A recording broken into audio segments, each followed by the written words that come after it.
Hello everybody. So today we will start a new chapter about programmable logic controllers, or what is simply called PLC.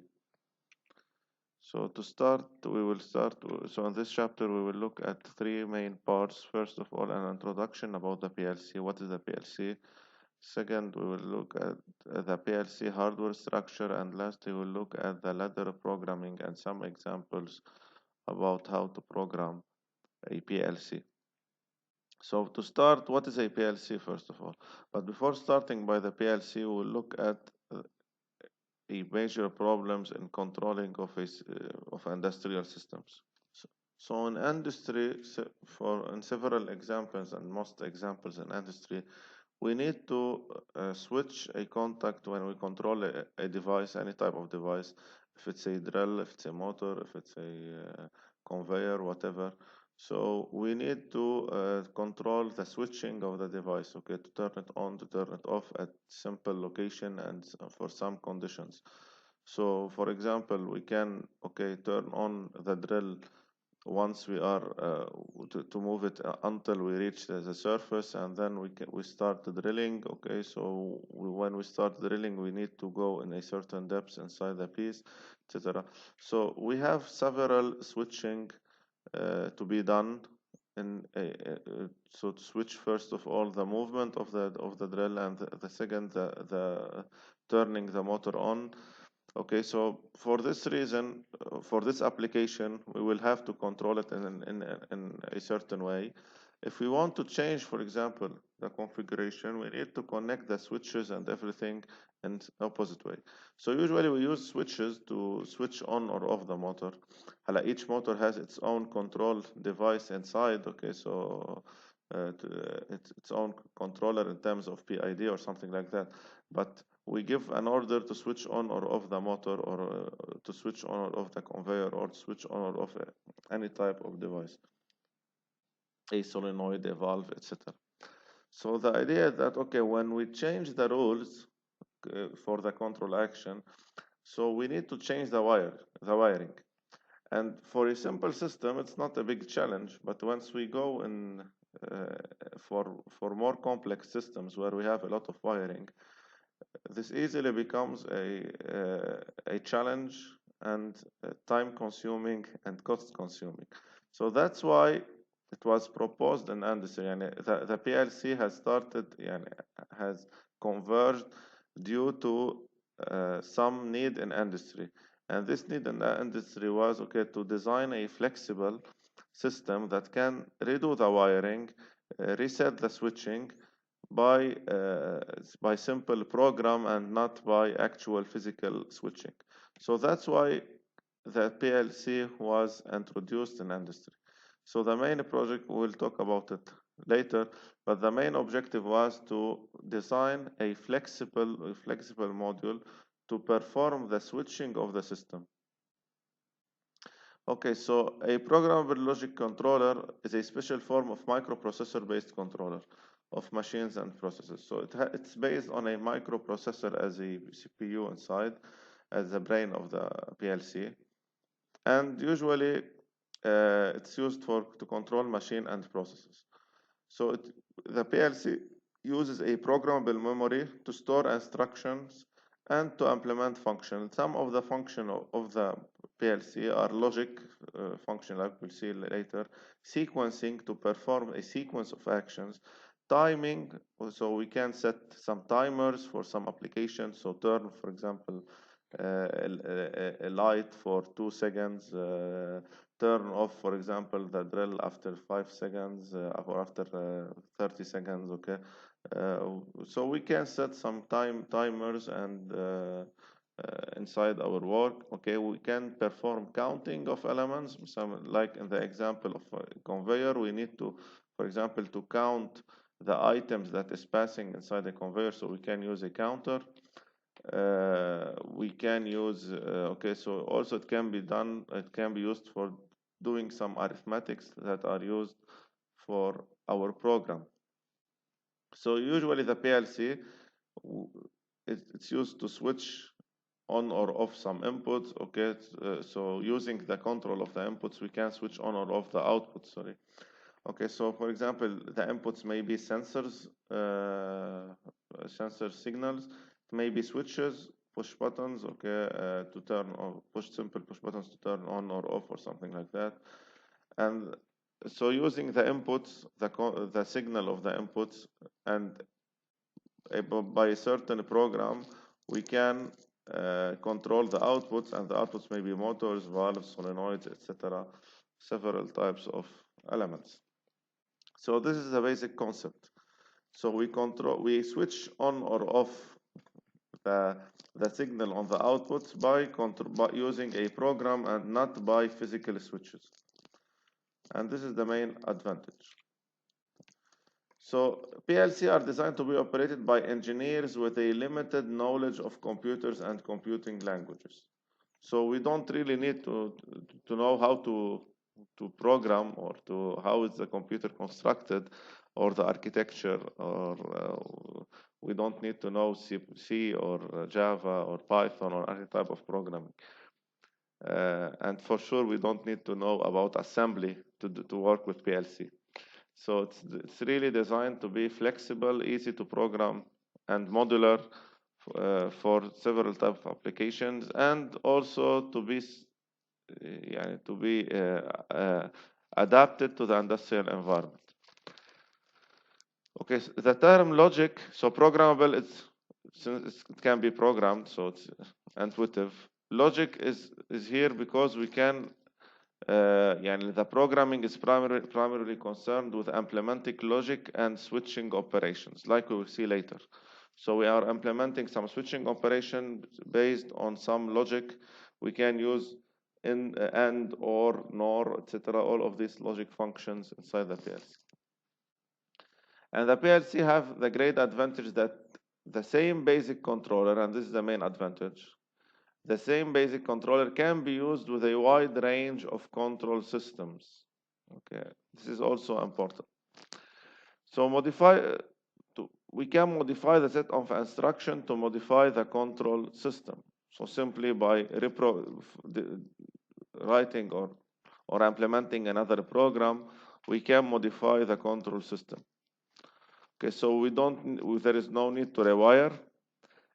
So since we don't have a rewiring, okay, so this gives us the option that it's flexible and versatile, and it's cost effective. It reduces the time consumed to develop our control process. So the PLCs are similar to computers, but they are optimized for control tasks and the industrial environment. Okay, so and the main reason for this, so they are rugged and designed to withstand vibrations, temperature, humidity, and noise. So usually in any industrial environment, we have a lot of constraints.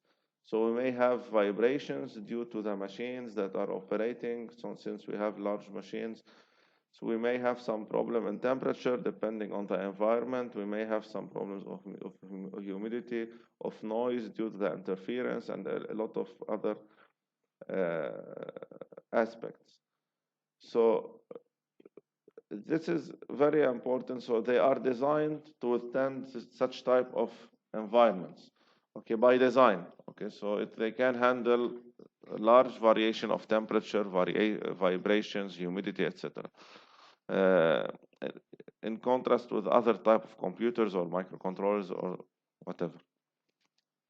So they have interfacing for inputs and outputs already inside the controller.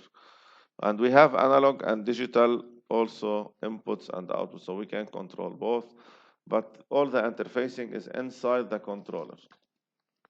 They can easily programmed and reprogrammed using a programming language that is primarily concerned with logic and switching operations. Okay, so like we will see later, we have what's called the ladder programming. It's very easy to use and it's very intuitive. So now PLC are now widely used and extended from we have small devices, 20, for example, digital input outputs, to modular system that can be used for large numbers of input output, handle digital input, digital output, or analog input, analog out. So they are there is a lot of flexibility in the choice of the PLC. So let's look at the PLC hardware structure. So first of all, the PLC is composed of several components.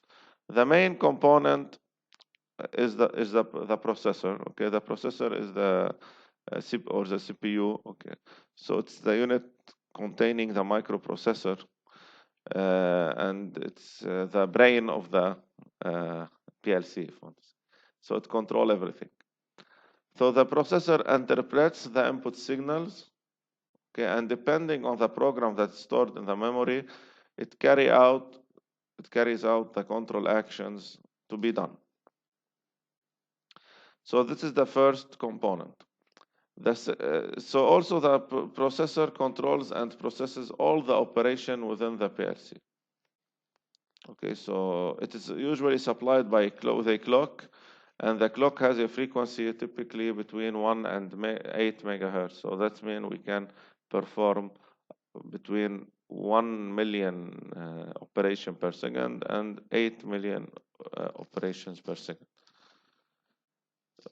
And this clock, okay, so it determines the operating speed of the PLC, and depending on the clock, we can determine the operating speed of the PLC.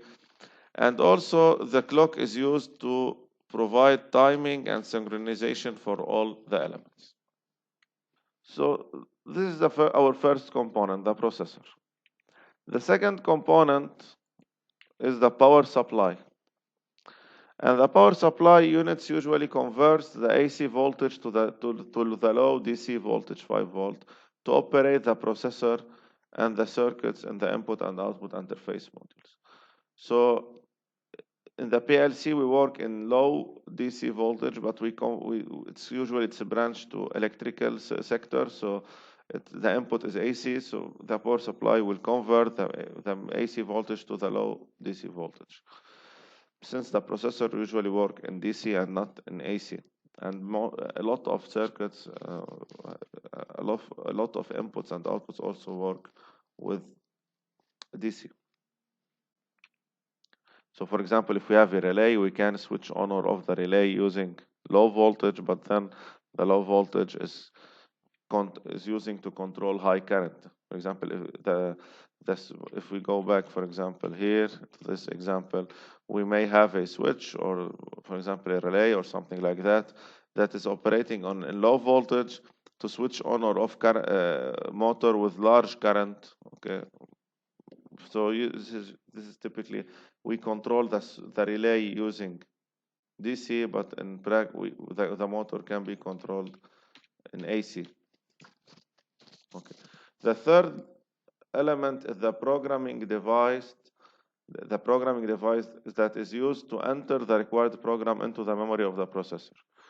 So we need a programming device to program our program, okay, to enter our program into the processor of the PLC. So the program is developed in the device and then transferred to the memory unit of the PLC. Okay. So the programming device usually can be a computer or other type of elements. So we may have some programming device that is separate and specific for the PLC. And usually this element can be used also for debugging and performing other tests during the operation of the PLC. Okay, the fourth memory, I don't remember the number now. Okay, so it's the memory unit stores. Okay, so for each program, usually we need to have some memory to store variables, to store variables in the program. Okay, so we need a memory. And this memory unit stores the program first, okay, the program containing the control action to be exercised by the microprocessor, and also it can be used to store the data from the input for processing and for the output. Then we have the communication interface. And the communication interface is used to receive and transmit data on communication networks from or to the other remote PLCs. So usually in industry, we don't have one PLC that operates all of the chain, industrial chain.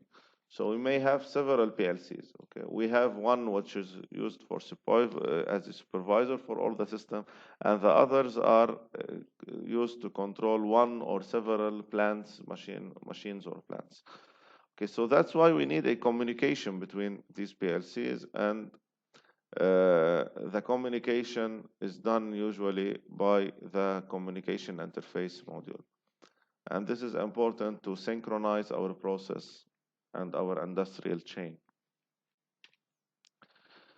So usually we have, and lastly, okay, we didn't speak about the input interface and output interface. So we need an input interface and output interface to interface with the inputs and the outputs. So the inputs are received maybe in digital or analog form. We have an input interface that is suitable to, yeah, it can read digital or analog depending on the specifications, and we have the output interface to send the data, the orders to the output that controls our machines. Okay, so we have several types of PLC. The first one is what's called the single box. So the single box is a box that contains a PLC.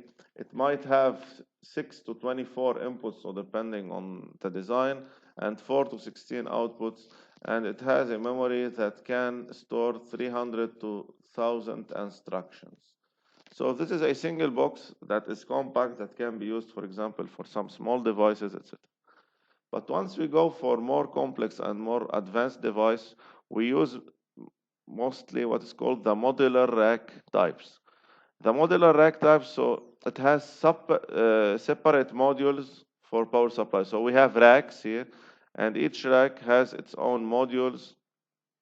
Okay, but we have a central power supply and processor. Okay, so usually we can insert a module or a rack, or we can remove it. So this is easy to expand. And using this design, we can easily expand the number of input-output connection by simply adding more inputs or outputs modules. And we can expand the memory by adding more memory units. Okay. So everything is controlled by the same processor, but we may have some, we can add inputs, add outputs modules, or we can add memory units, etc. So depending on the rack, يعني the rack standard, we can insert or remove some components, some units. So the process. So once we want to implement a program inside a PLC, the PLC usually processes in the following way. Processes the program in the following way. So first of all, the PLC is continuously running through its program, okay, and updating it as a result of the input sequence. So to do the operation sequence is the following. It's shown in the figure and it's written here. So first of all, it scans all the inputs and copy it into the RAM. And the first action is to scan the inputs. Then we can execute all the program instruction in sequence. Okay, so the second step. So once we execute all the program's instruction, we can copy the output instruction to the RAM. Okay, and then we update all the outputs, and then we repeat the sequence. Okay, so this is how it's done usually. So this mode of operation is called continuous updating. Okay, so continuous, so it keeps updating all the time. So the cycle time usually is defined as the time taken to complete a cycle of scanning inputs and then doing all this action until updating the output. So the time taken by all this cycle, so this is what's called the cycle time. Okay. So usually, sometimes the inputs are not watched all the time. So depending on the program and everything. Okay, so updating the output is not instantaneous. Okay, so we may so it requires some time from scanning the inputs, carrying out the program, and then updating the outputs. So the PLC has to be able to identify each particular input and output. So this is very important for the communication.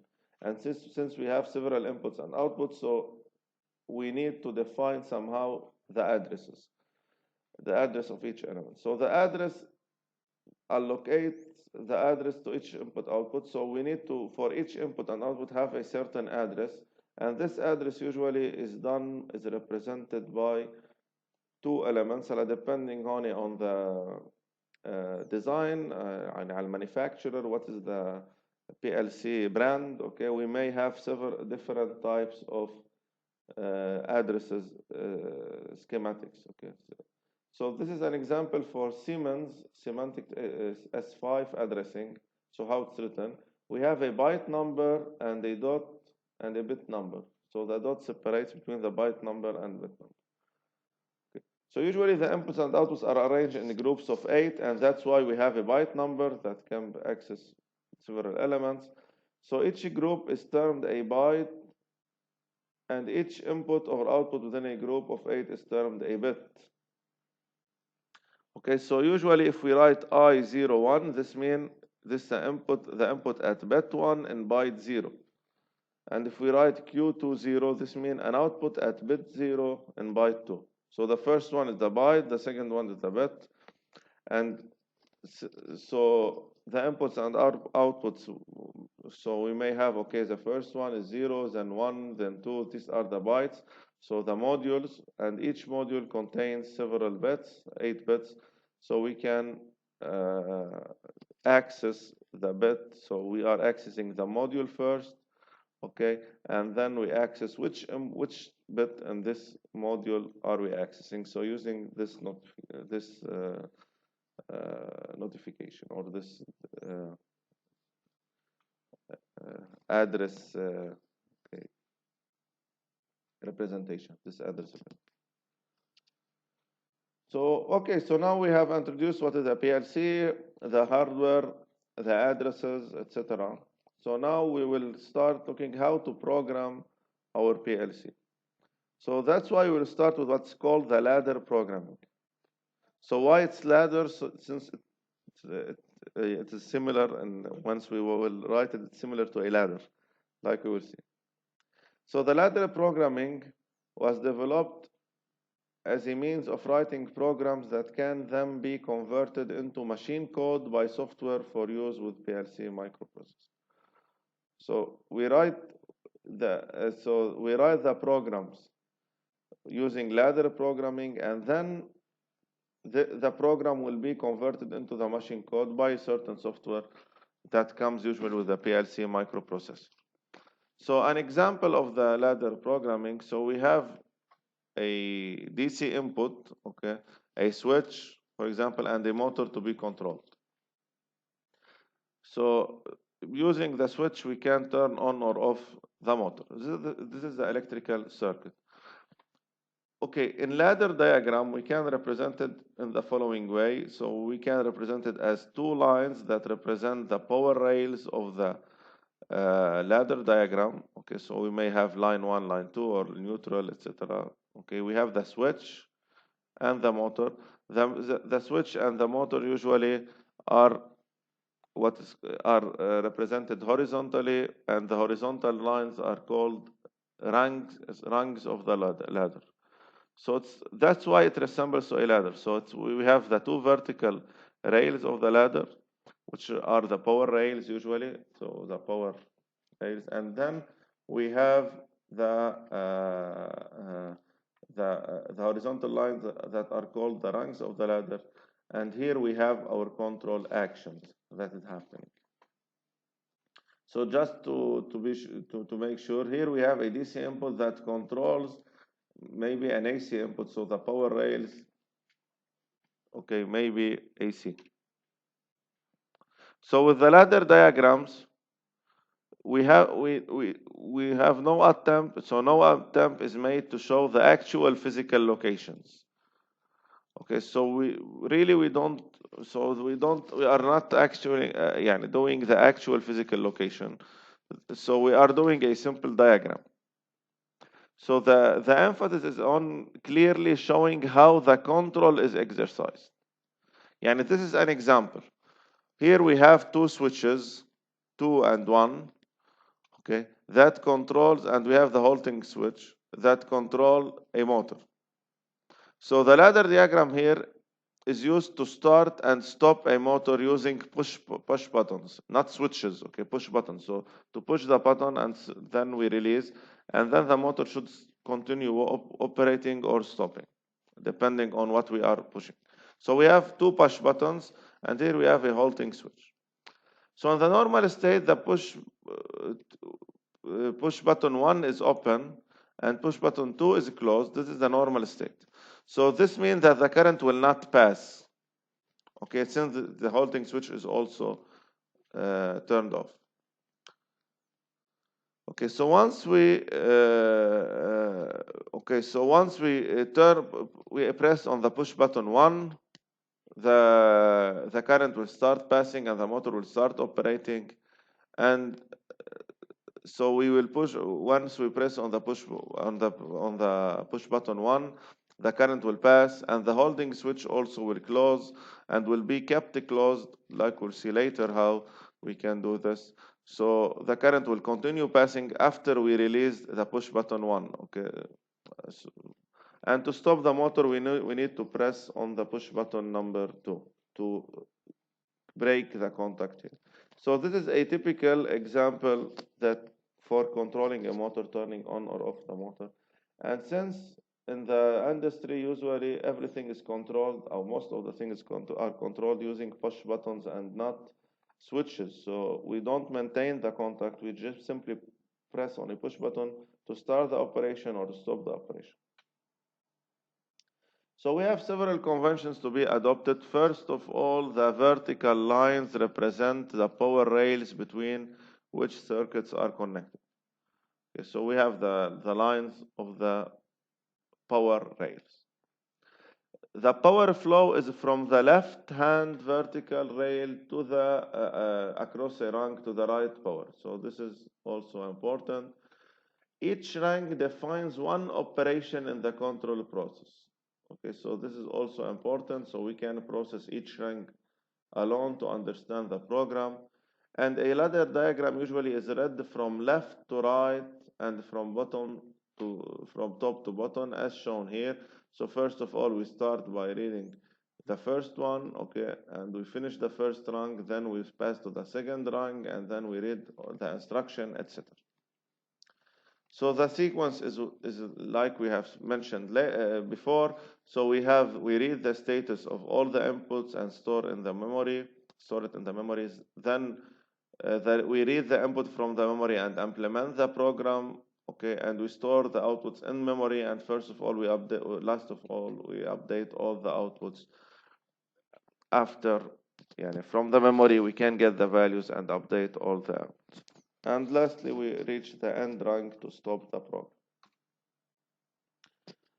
So each rung must start with inputs and end with at least one output. Otherwise, it has no meaning.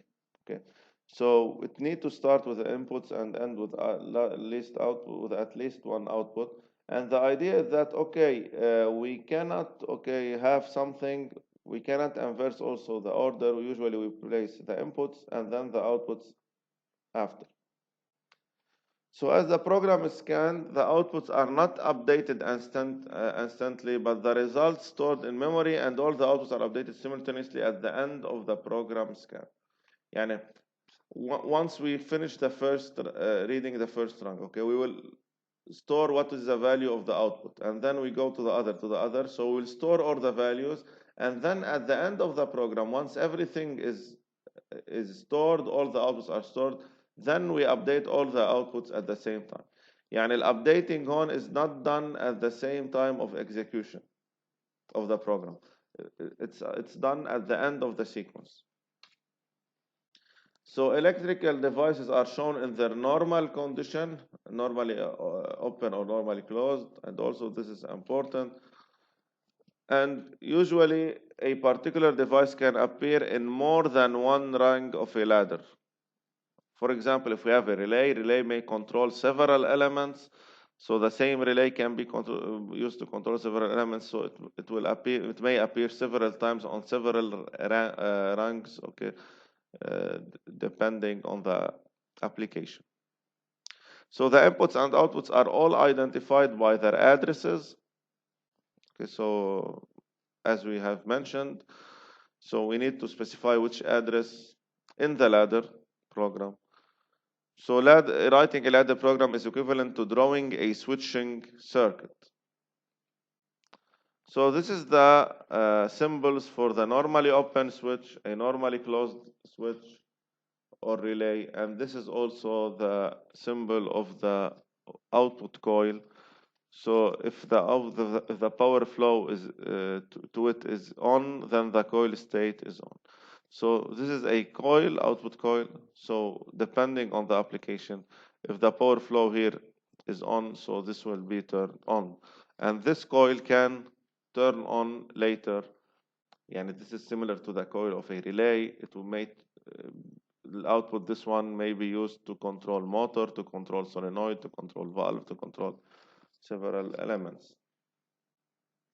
So if we consider a situation where energizing a motor depends on a normally open start switch being activated by being closed.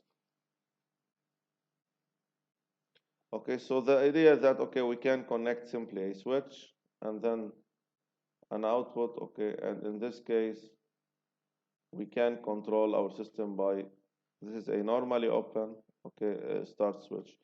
So we can control this one, and we usually to be able to turn it off, we can put another normally closed one, okay, in series, okay, and this way these are end condition.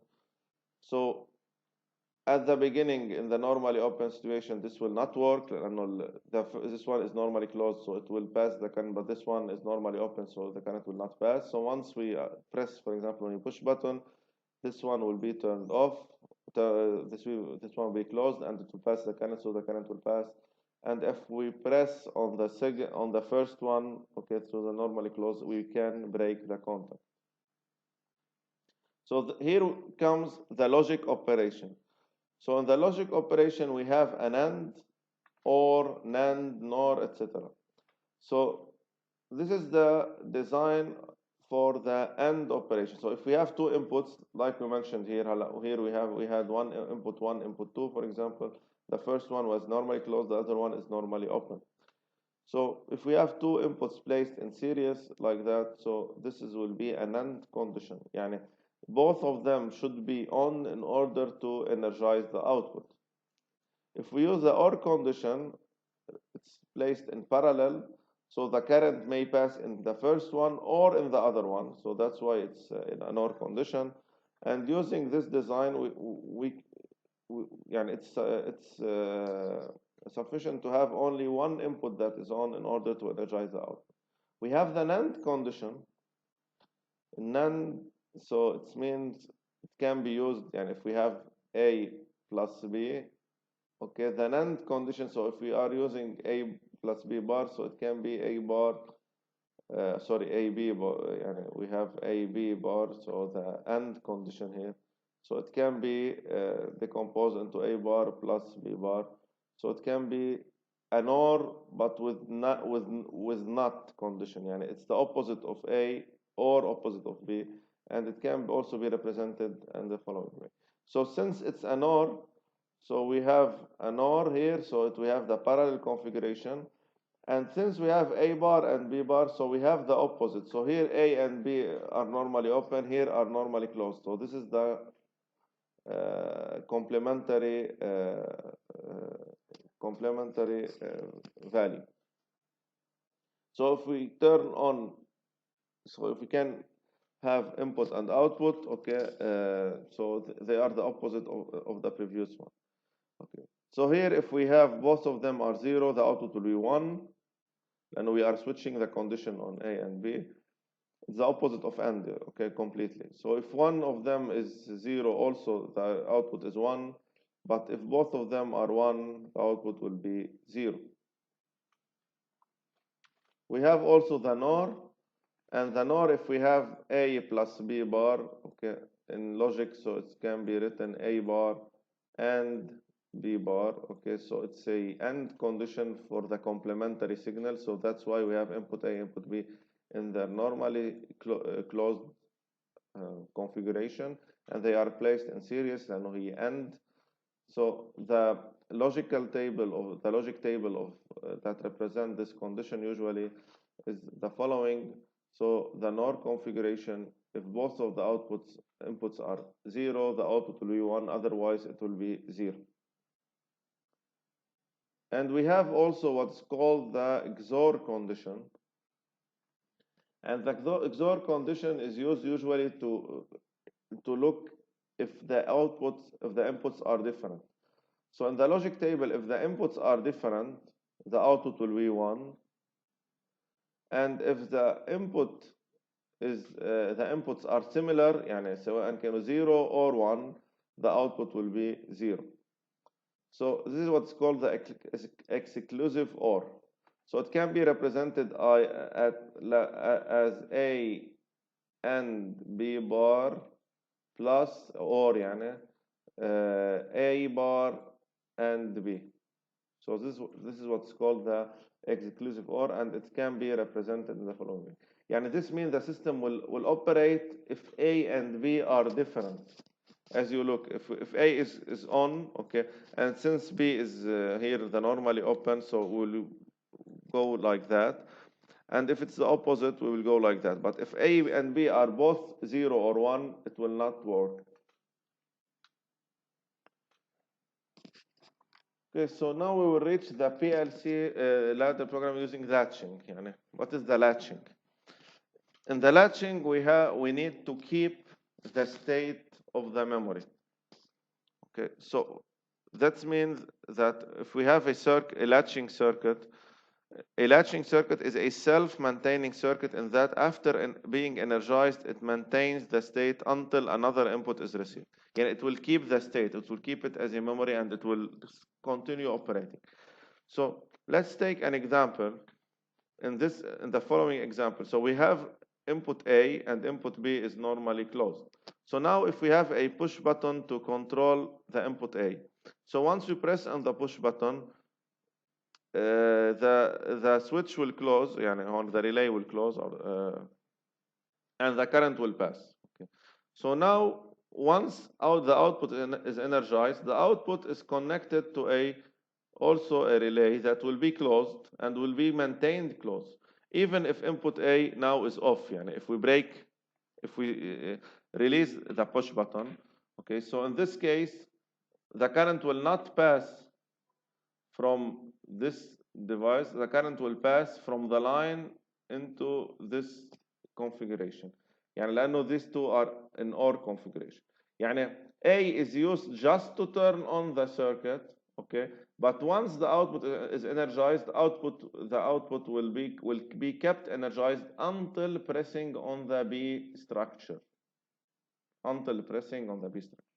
And this is what we use usually to control a motor or any device by pressing on, and the device should be kept energized until pressing on another push button.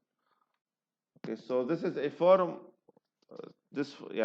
Usually output and another set of contacts with the output closes when activated. So this form a OR logic gate, ideal OR, with the input contacts, and the only way to release the output is by operating the normally closed contact B. Okay, so there can be more than one output connected to a contact, and this is important. So we may have, for example, here the input 0, 0, and here we have the stop, and here we are controlling the motor output Q0. And this is the output contact Q0. So these two are related. So once it's activated, it will be kept activated here until stopping on the other hand. But also one input can control several outputs at the same time. Okay. And we may have also here the same one بالmotor output can have the output contacts here, and we may have the opposite يعني normally closed to this one. يعني once this one is operated, okay, the motor will kept operated, okay, but here we are controlling two different lamps for indicating if the motor is operating or not by two complementary switch. One is normally closed, the other is normally open. يعني once the motor is not operating, this lamp will be on, okay, and then once it starts operating, the other lamp will be on. Okay, so an input can control two outputs, and an input can control two outputs also, but with another input for the other output. Yeah. Okay, this also can be possible. So let's take an example. The first example, we have a signal lamp is required to be switched on if a pump is running and the pressure is satisfactory, or if the lamp test switch is closed. So we have a switch for control. So to do this, we need to control, okay, we need to control the pump. Okay. Here we didn't define everything, okay, yet, so it's not a program, just to give you the example. So here we are controlling the pump. So if the pump is running and the pressure is satisfactory, so we need somehow to have here the relay connected to this one, to this pump, and a sensor signal, okay, the sensor signal also to say if it's satisfactory or not, if the pressure is satisfactory or not. And this one will also control, okay, we need to control the lamp here. So this switch and this control will control another lamp, another output. Okay, here we have the lamp. So this signal, so we can turn on the lamp using this condition, يعني هيدي البump, and then we have the lamp. Okay, and this is the switch, the contacts, the pump contacts, or output. هي مش البump, this is the output that is connected to the pump. This is the output relay or the output contact here. So that is used for latching. So the lamp should be turned on here if in the first condition, or in the second condition, which is if the lamp test switch is closed. So it's closed means that, okay, we may have another here test switch that is normally, okay, open, and once it's closed, it will turn on the lamp. So this is the OR condition. Okay, so here we don't have this line. Okay. The other example, consider a valve that is to be operated to lift a load when a pump is running. So we have the valve to lift a load when the pump is running, and either the lift switch or a switch indicating that the load has not already been lifted and is at the bottom of its lifted channel is operated. So let's try to do this. So we have a valve, and the valve should be operated to lift a load. So the valve is used to lift a load, but it should lift the load when a pump is running. Okay, so when a pump is running, and either the lift switch or a switch indicating that the load has not already been lifted and is at the bottom of its lifted channel. Okay, so let's draw the lines.